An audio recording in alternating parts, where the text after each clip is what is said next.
मैं हूँ मगधाधिपति सम्राट बिंबिसार, हर्यंक वंश का वह राजा जिसने जाना कि राज्य केवल तलवार से नहीं समझ से चलता है, पर जब युद्ध आवश्यक हो तो पीछे हटना भी कायरता है। सिंहासन संभालते ही मेरी दृष्टि अंग राज्य पर गई।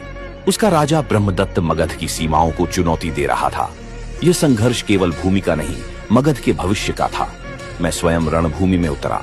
दोनों सेनाएं आमने सामने टकराईं। तीर बरसे, भाले टूटे, रथ पलटे। अंग की सेना वीर थी, पर मगध की संगठित शक्ति के आगे टिक न सकी। अंततः ब्रह्मदत्त पराजित हुआ और अंग मगध में विलीन हुआ। यह मेरी सबसे निर्णायक विजय थी, जिसने मगध को पूर्व भारत की सबसे बड़ी शक्ति बना दिया। कौशल के साथ भी मेरा युद्ध हुआ। राजा प्रसेनजित से सीमाओं पर संघर्ष चला। सेनाएं भिड़ी, पर मैंने समझ लिया कि यह युद्ध जितना लंबा चलेगा उतना ही दोनों राज्य कमजोर होंगे।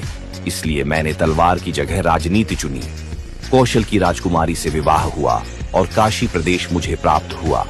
यहाँ मैंने बिना रक्त बहाए वह पाया जो वर्षों के युद्ध से भी कठिन था। वज्र संघ और लिच्छवियों से मैंने सीधे युद्ध नहीं किया। वे एकजुट गणराज्य थे। मैंने उनकी शक्ति को परखा, संतुलन बनाए रखा और मगध को बिना अनावश्यक रक्तपात के सुरक्षित रखा। हर युद्ध लड़ना वीरता नहीं, कभी कभी युद्ध टालना भी विजय होता है। मेरे नाम के साथ इतिहास ने जोड़ा बिंबिसार श्रेणिक मगधाधिपति।